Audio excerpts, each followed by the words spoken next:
tout le monde. Ça va? On part avec le lance-grenade, qui lance des grenades de 50 ou 100 mètres. Ensuite, ça c'est les munitions qu'il y a avec. Donc ça c'est des projectiles à main.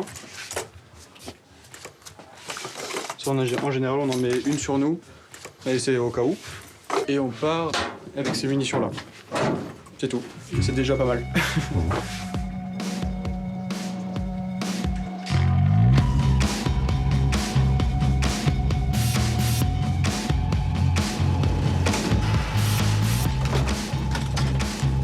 Bon, c'est parti.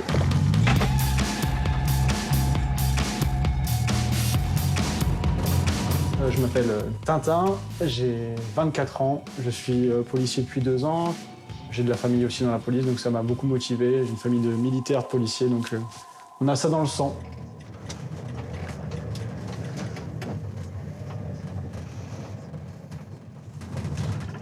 Là, on est sur un gros point de deal ici. Donc c'est la rue Henri Dunant. Et ça commence à bouger vers 14h, jusqu'au début de soirée, minuit, 2h du matin.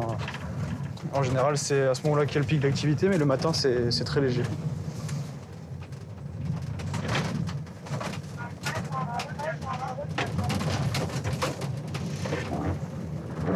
La rue qui est à gauche aussi, c'est un autre point de deal. Je sais que moi, sur ce secteur-là, par exemple, je suis pas super bien accueilli, non? Mais ça va, en général, ça dépend. De là où je viens, il n'y a pas ce décor-là. Il n'y a pas ce décor-là, il y a beaucoup moins de HLM, de logements sociaux. Et là, en plus, avec le trafic qui est très présent ici, le décor, c'est grisonnant, ça donne pas envie. Je pense donc aux gens malhonnêtes qui vivent là-dedans, tant pis pour eux. Les gens honnêtes qui n'ont rien demandé, qui juste ont peu de moyens, je me mets à leur place, c'est pas facile. Et là, c'est le point de deal à 50 mètres de l'autre. Mais là, il n'y a personne. Ah si. Bonjour. Encore les mêmes. Oh, c'est reparti. Bonjour, monsieur. Vous avez une pièce d'identité, monsieur? Super, merci.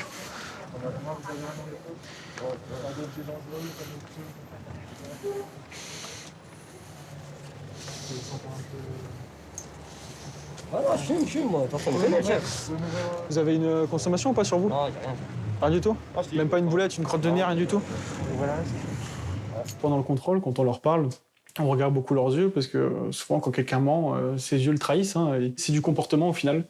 Donc on essaye de voir un peu comment chacun se comporte et à force de contrôler parfois les mêmes personnes, on les connaît par cœur. Donc on sait s'ils nous mentent ou pas. Pour ça, il m'a dit oui, je me suis dit, c'est pas ici qu'il faut me contrôler, normalement, c'est dans mon quartier. Bon, on contrôle tout le monde partout, vous le savez. Bon, monsieur. Allez. Merci, bonne journée. Bonne journée, au revoir. Là, sur les murs, ce qui est écrit, c'est non, en général.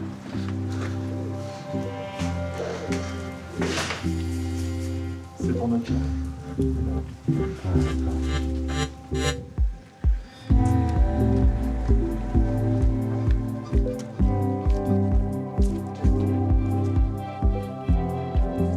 Je m'appelle Benoît, j'ai 32 ans. Je suis policier depuis janvier 2013. Je suis à la BST, à la brigade spécialisée de terrain.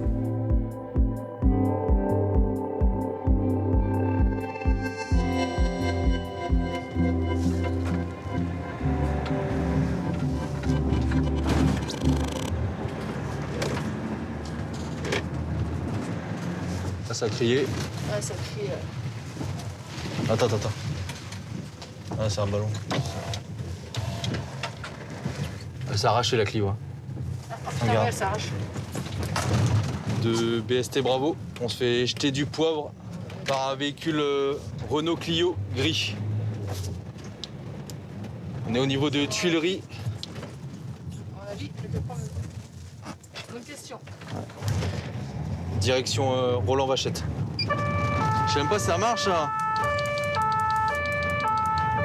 Pour la ville de Creil, il faut savoir qu'au niveau du stupéfiant, c'est une plaque tournante. Ça va être plus de la résine de cannabis, de l'herbe de cannabis. Après, comme partout, on peut trouver un petit peu de crack, d'héroïne, de cocaïne, mais ça reste plus limité ici. Kilo 4, c'est pas un connard. T'étais là quand on avait contrôlé, tu sais, le mec dans une Clio Mais je sais plus si c'était une Clio 3 et une Clio 4. Et en fait, il avait des sachets de conditionnement, tu sais. Oui. Je sais plus si c'est une 3 ou une 4. C'était une 4 la sienne. Ouais, bah c'est probablement que lui, parce qu'il y en a qu'une de Clio 4 sur le secteur.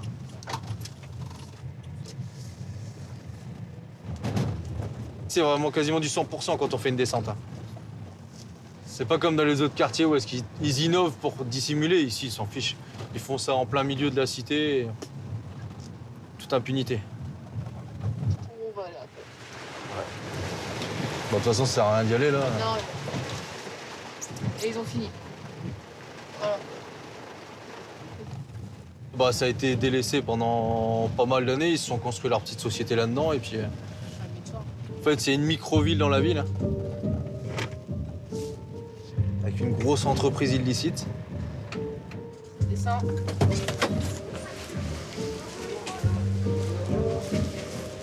Ça sent. Hein.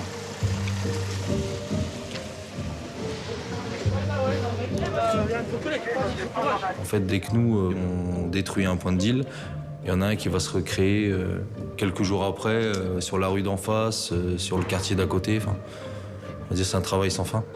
C'est comme un cercle, hein. De toute façon, il y aura toujours la police, le consommateur, le dealer. Ça tourne en rond. Messieurs, bonjour. Si.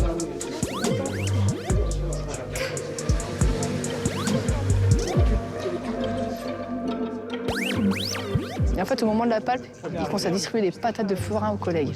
Le collègue qui avait le taser, il veut le taser, il se prend la patate, il tase le collègue en contact.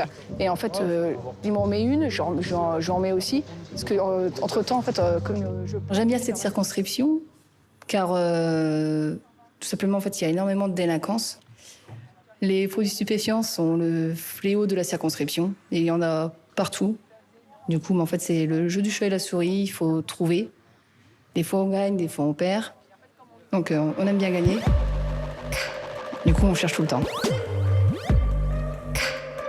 Les deux véhicules qui vont aller sur le parking triangulaire, on va bloquer à l'entrée du parking triangulaire. Comme ça, en fait, tous les jeunes qui seront dans les voitures ne peuvent pas sortir du parking. On fige les voitures à ce niveau-là et dès qu'on peut contrôler avec la canine, on libérera le parking. C'est reçu ? Là, l'objectif, c'est d'essayer de trouver pas mal de produits et pas de trouver quelques barrettes dans une sacoche. Voilà. D'accord. On se place dans les véhicules. Hugo, et on place les on est quel véhicules, détective, on nous donne pas des temps. Vous vous placez, je vais vous dire qui. Ok. J'ai décidé d'entrer dans la police à l'âge de 23 ans. J'ai eu le concours de la première fois, donc en 1 an, j'étais rentrée en école. Ça suit derrière? J'ai grandi à la campagne. C'est une toute petite ville, s'appelle Albert. Père inconnu et ma mère était ouvrière. J'avais une fratrie de 4. Ma mère nous élevait toutes seules, tous les 4. Et les motivations, c'était l'ennui dans mon ancien travail, qui me connaît pas, manque d'action. J'étais agent d'entretien à l'hôpital. Donc du coup, hormis me battre avec un balai, c'est tout ce que je pouvais avoir comme action. Ouais, de toute façon, nous, on suit l'alpha, on est avec eux.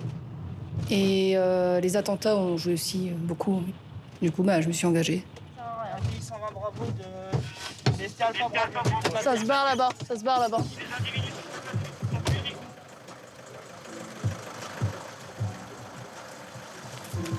On va vous faire des palpations de sécurité, messieurs.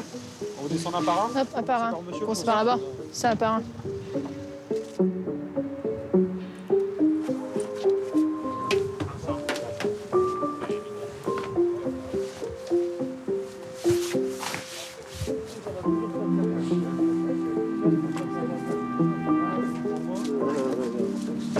Suivant.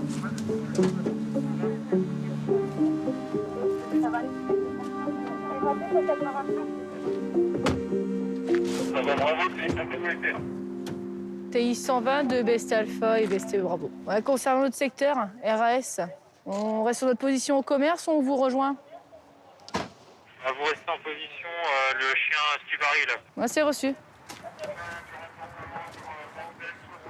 Alors les choses que j'ai apprises depuis peu, c'est très difficile de les attraper parce que il y a des guetteurs, il y a chacun a son rôle, hein, comme chez nous. Et en général, le stup, il est toujours caché. Donc en fait, c'est pour les coincer là où ça devient compliqué.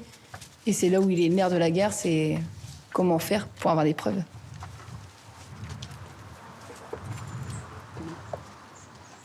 C'est bête, mais il y en a un qui va passer l'angle d'un bâtiment, il va retourner sa veste, qui sera d'une autre couleur, il va repasser devant vous. Et avec l'adrénaline, la fatigue et tout, vous n'allez peut-être pas forcément le reconnaître. Donc ça, au début, c'est fort et ça surprend.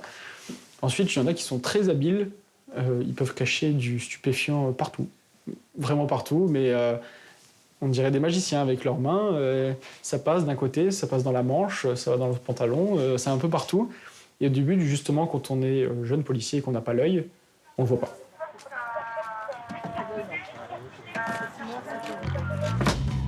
Les meilleures tactiques que moi j'ai eues, la boîte aux lettres, le drive, c'était pas mal.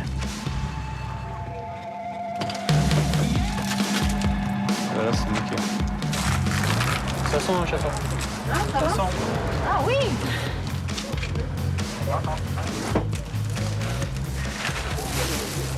C'est de l'herbe de cannabis. Résine de cannabis. Alors là, on est vraiment sur du trafic. Donc ça, c'est vraiment une voiture qui sert pour le trafic de stupéfiants. Ils sont créatifs. En fait, généralement, en France, ils prennent les idées des États-Unis ou autres. Après, ils s'échangent leurs supercheries sur les réseaux sociaux comme Snapchat et WhatsApp. Ils s'échangent. Voilà, ils se donnent des vidéos, ils se donnent des défis. Ils disent, bah voilà, moi, je cache à tel endroit, je vends ça comme produit. En fait, ils font des offres commerciales, comme vous avez chez Auchan ou autre. 2 produits achetés, le 3e offert. Et... Voilà, il m'en reste plus beaucoup, donc appelez-moi vite. Voilà, c'est une entreprise classique. Avec ses promotions, ses soldes, et puis voilà.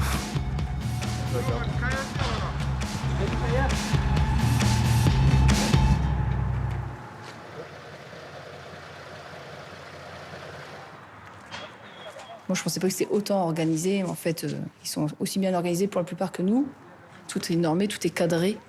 Les petits sont commandés par les grands du quartier. Bah, comme nous, les petits, on est commandés par les grands de notre hiérarchie. En fait, ça, c'est pareil. Hein, c'est la même organisation. On est en parallèle. Mais sauf que eux, c'est illégal et nous pas, quoi.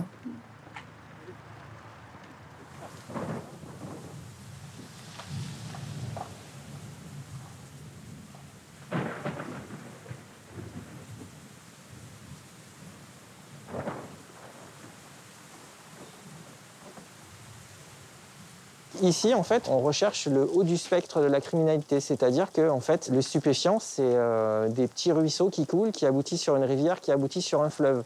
C'est-à-dire qu'effectivement, on va travailler sur le dealer d'un bas d'une cité, mais nous, ce qui nous intéresse, c'est de gratter, de monter au-dessus pour aller chercher les gens qui, eux, profitent vraiment de ce trafic, qui, eux, génèrent de l'argent et qui, eux, vivent de ce trafic.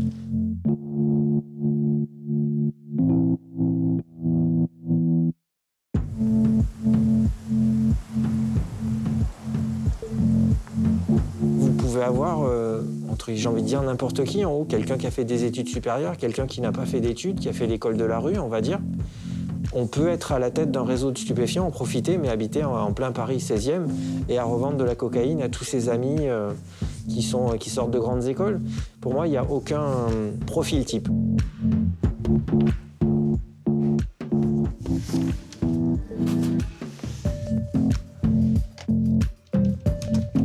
Comment on fait pour les comprendre au quotidien? L'observation.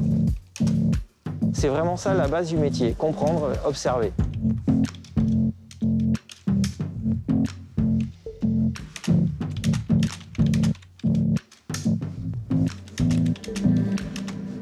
Les règles du jeu, j'ai envie de dire qu'eux, ils n'en ont pas. C'est ce qui nous pose le plus de difficultés. Et vous, vos règles du jeu, ça reste le code pénal et le code de procédure pénale. Donc vous jouez avec les armes que vous avez.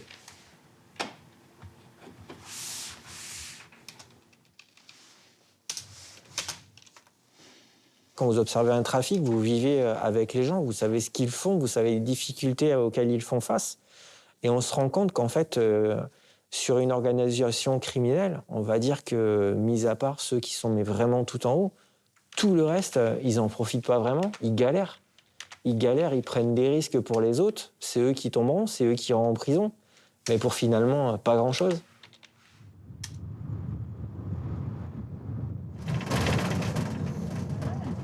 Ici, en fait, il y a beaucoup d'appartements qui sont désaffectés.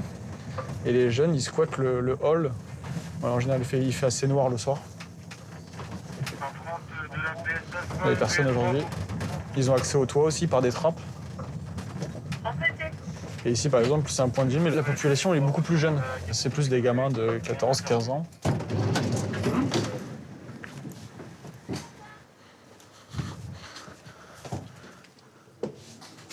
Hop. Voilà, point de vente. En général, ils se posent ici, ils squattent, ils fument, ils taguent. Et voilà, en gros, ils squattent ici. Voilà, ils sont tout le temps dehors, tout le temps dans le hall, tout le temps dans les halls, les parties communes.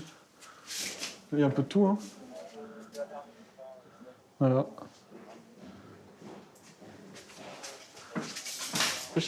Même si c'est du commerce, finalement, il y a beaucoup de gens qui en pâtissent. Il y a des gens qui payent je ne sais pas combien de charges par mois dans leurs immeubles et qui veulent juste vivre tranquille. Et au final, quand ils rentrent chez eux, ils ont un sentiment d'insécurité.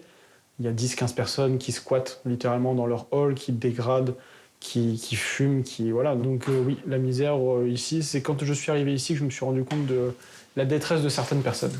Voilà. Essayez, hein. On va essayer, hein. C'est pas ta pince? Bonjour. Ils sont retirés tous les roteaux ici. La dernière fois, moi je parlais avec eux, ils sont ramenés comme les fusils ici. D'accord. Mais le matin, quand je sors à 4h30, parce que moi je commence à 5h, Ouais. ils dorment ici, dans les escaliers. Ils dorment ici dans les escaliers. D'accord. Ah, c'est incroyable ici, c'est incroyable. N'hésitez pas à nous appeler quand c'est comme ça. Moi j'ai peur de la vérité. Si vous nous appelez, madame, ils ne sauront jamais que c'est vous. Hein. Donc, vous vous mettez chez vous, dans votre cuisine, vous nous appelez, vous nous dites il y a ça, et on va venir. Hein. Ah oui, c'est ça. C'est des gens qui gagnent 2 fois plus que moi, mais qui restent en bas de leur bâtiment. Donc forcément que c'est alléchant. Mais on en reparlera dans 10 ou 15 ans. C'est tout ce que je me dis. Maintenant, non. Ils ont fait ce choix-là. Je suis policier, je ne suis pas assistante sociale ni quoi que ce soit. Moi, mon rôle, c'est de faire en sorte qu'il n'y ait plus de trafic. Donc peu importe qu'il fasse ça pour donner des sous à sa mère ou parce qu'il adore faire ça, j'ai pas à faire le tri. C'est pas mon travail.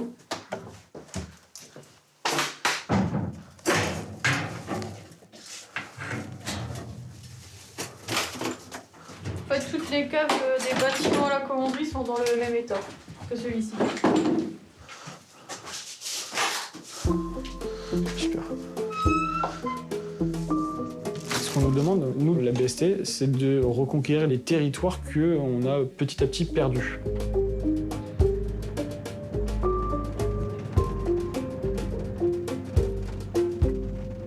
Point de deal à droite. Bon, messieurs, contrôle de police, vous mettez contre le mur, s'il vous plaît. Vous avez une pièce d'identité? Ouais. Je peux l'avoir, s'il vous plaît? Je suis sorti pour prendre un petit déj, j'ai pris ma pièce sur moi. Mais moi, je l'ai pas.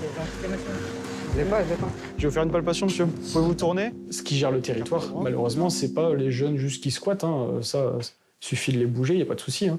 Mais c'est le stupéfiant qui a pris place. Donc forcément, s'il n'y a plus de stup à cet endroit-là, il n'y a plus de jeunes pour attendre à cet endroit-là. Donc le territoire est repris.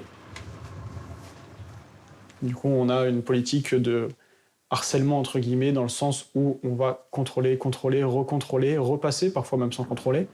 Parfois, ils essaient de nous chasser. Ils nous disaient, vous nous chassez? Et ben, on restait 1h30 en contrôle routier, en plein milieu de leur trafic de stupéfiants.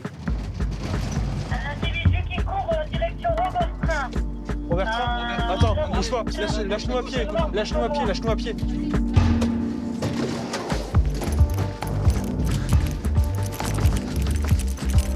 Ouais. Robert-Train, direction la mairie. Bonjour monsieur, pourquoi vous êtes essoufflé? On va faire un petit contrôle là. J'ai couru. Pourquoi vous avez couru? Bah vous êtes venu après sur moi. Individu interpellé. J'ai rien. Vous n'êtes pas... C'est moi. Quand on est arrivé, il était là-bas.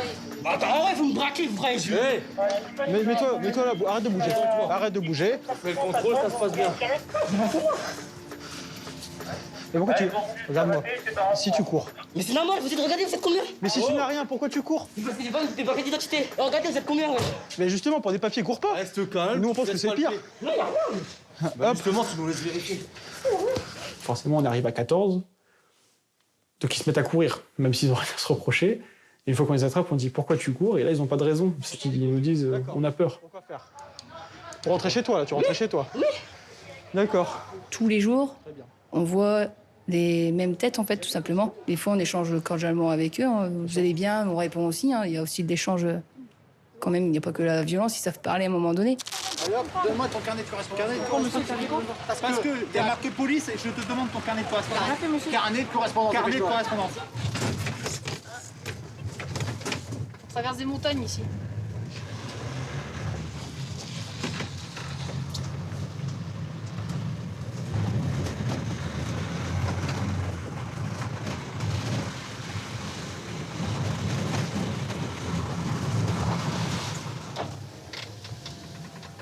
Bonjour.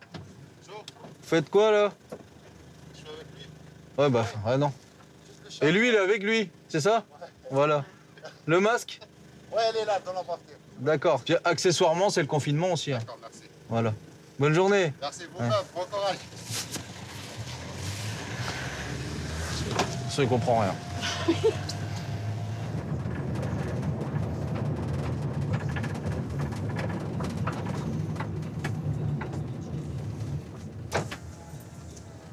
C'est verbalisé, hein, comme tous les jours. Ils sont des steaks. C'est pas grave, hein, moi aussi. Hein. Verbalisé.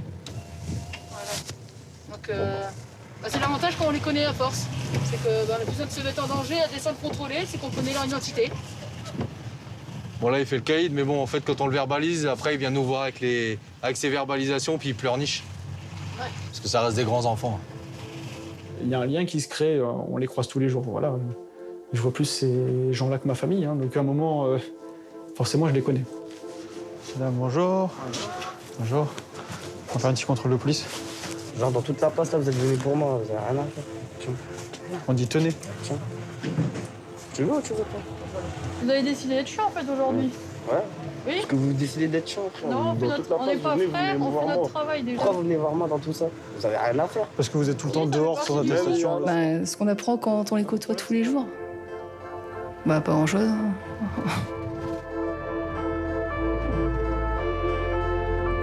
Non, on se pose pas de questions. On constate. On est des agents de constatation, on constate. Gardez-moi à plat. Pas d'attestation. Arrête de bouger, tu vas me saouler. Pas de soucis, moi j'habite là. Je sais pourquoi vous croyez que je courais, j'étais avec les autres. J'étais avec eux. Non, pas du tout. Sois honnête. Ah, la première que non. On essaie de faire la morale quand même, et voilà, parce que ça reste des jeunes, mais bon. Après, moi, je rentre chez moi, j'ai ma vie chez moi, hein, tout va bien. Hein. C'est lui qui est dans son quartier, c'est lui qui traîne dans son hall, le hall tout dégoûtant qui sent l'urine, hein, c'est pas moi. Hein. Moi, je suis confortablement chez moi dans mon canapé le soir. Lui, il est dans son hall plein de pisse. Voilà. Ça vous touche parfois? Absolument pas. Ils vendent du poison, faut pas se dire oh oui, mais le pauvre petit, non. Une personne qui veut s'en sortir aujourd'hui, elle peut s'en sortir. T'habites où? Ici? Ah, vas-y. Merci. Au revoir. Le système français, il permet à tout le monde, dans l'égalité, de pouvoir faire n'importe quelle école. C'est un des pays au monde où est-ce que tout est possible. Un jeune de quartier, il peut aller faire Sciences Po, comme une personne d'un milieu aisé peut être plombier. On est tous au même niveau ici. Après, celui qui le comprend pas, bah tant pis pour lui. Dès le départ, j'ai appris à mettre des barrières. Ça se fait tout seul. Ah, j'ai pas ma pièce. J'ai pas ma pièce, là, mon permis, je le cherche depuis des jours. On ne sait pas qui croire en fait à force, parce qu'ils ont tous le même discours. Bah, j'ai maman qui est malade, j'ai ma soeur qui est enceinte, et puis papa est au chômage. Mais du coup, si vraiment ils sont tous comme ça, c'est quand même tendu. Hein. Y en a qui disent oui, mais moi j'ai pas mon père, j'ai été pas là pour me guider. Moi j'ai pas le mien non plus, ma mère était toute seule, puis on était 4. Donc je pense qu'en fait, si on veut vraiment se sortir d'une impasse, en fait, on peut toujours à un moment donné se sortir. Faut juste donner du sien puis faire des sacrifices. Non, pour moi, il n'y a aucune excuse. Non. Moi, je pense que ils ont peur aussi du changement, certainement. Je leur dis, mais va chercher un travail. Il me dit, du travail, il n'y en a pas. Et ben c'est comme ça. Les gens, comment ils font? Mais tu me déposes un CV, mais c'est moche à dire, mais il n'y a pas de sous-métier. On dépose un CV chez McDo. On leur dit, on fait, mais tu sais que plus tard, l'argent du deal, tu pourras rien faire, tu pourras pas acheter ta maison, tu pourras pas acheter une voiture à ton nom, pas faire de crédit, rien. Et ils le savent, ils en ont conscience. Ils disent, mais pour l'instant, j'ai choisi de faire ça. Libre à eux.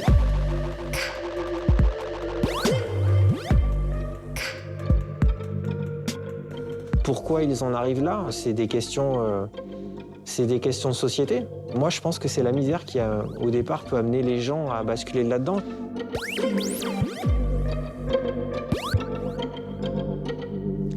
Ça va presque faire 20 ans que je suis en gendarmerie. Quand vous êtes jeune brigadier et que déjà vous arrivez à faire 1 kilo de résine de cannabis, à votre niveau, c'est déjà quelque chose de très bien.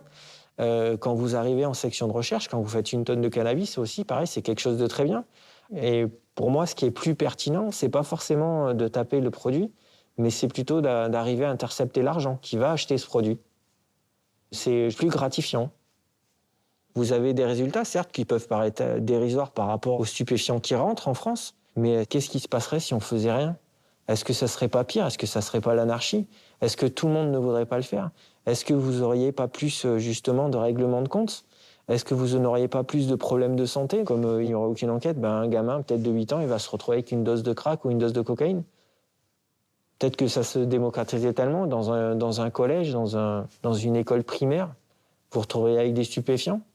On ne peut pas ne rien faire. On ne peut pas ne rien faire.